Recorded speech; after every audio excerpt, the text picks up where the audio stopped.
I was 18 years old when I first came. I landed on Utah Beach. It's right next to Omaha Beach. I landed there on the invasion, and I was, for the duration of the war, I was here. And they opened the gate, and they said, "Sanderson, go." Well, the gate's in the water, and I don't know how deep the water is, so I grab a stick and I go down to measure the water. And the water's way down. I said, "I can't go. My truck will tip over." "Go, go, go." I said, "I can't go."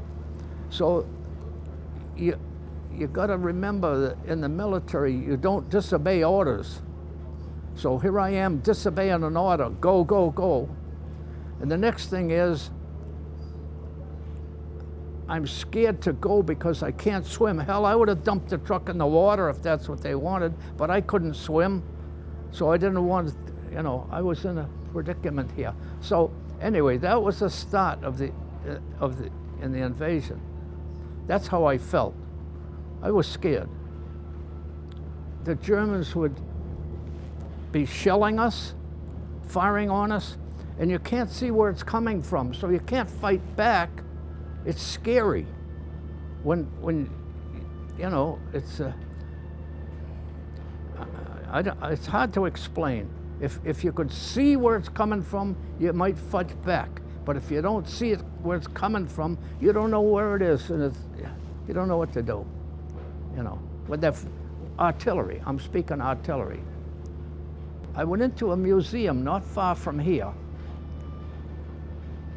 Now, I'm in heavy artillery, and when you fire that gun, 500 yards around, every window in a house would blow right out. The shingles would come off the roof. So I don't know how close I was to this town, but with a gun that fired and done that much commotion, when I went through the museum, I found a canister that held the powder. Canisters that big around and 4 feet high. They had a canister, had to come from my gun, but no pictures of the gun. I thought that was odd, not to have a picture of the gun. Now, just a few minutes ago, I was talking with a man out here from Italy. He came up from Italy to see these groups of men that came over. And I told him of my gun, and he had a little computer, like a telephone, and he punched it on, and he brought the picture of my gun up, so he could see the picture of my gun, and I'm sitting on the gun. He got a full picture of it right there. Within 4 or 5 minutes, he had it. So I thought it was unusual that they didn't have a picture of the gun, because only 3 of them in Europe. They're that big, so they didn't have many. Although I was heavy artillery, I had a lot of details away from my outfit. For example, I ran the Red Ball Express for the duration of the Red Ball. You know the Red Ball Express? When we came through France, the Germans moved so fast, couldn't keep supplies up to the front line. So they started, trucks from different outfits got together, and they put a 10-inch red ball on the passenger windshield.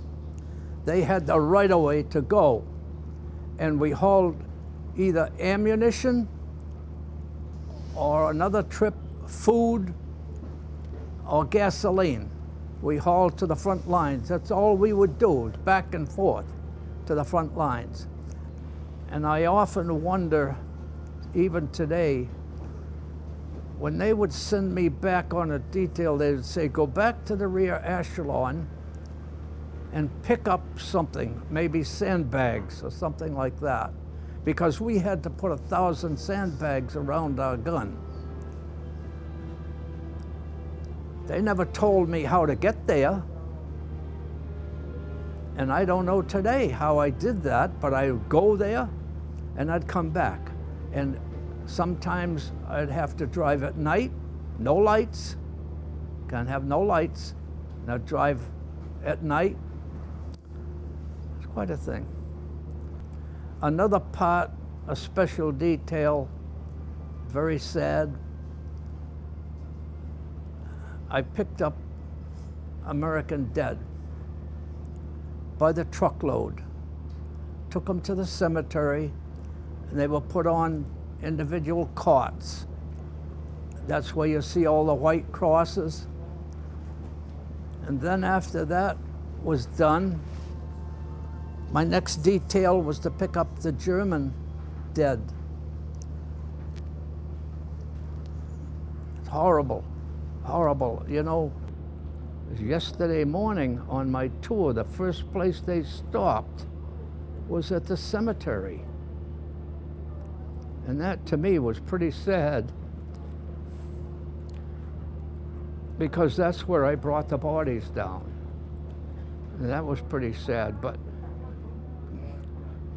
the other thing that I have found, so many people here are so appreciative of what we did that I'm glad I came over here. It makes it all worthwhile, because it wasn't a forgotten thing.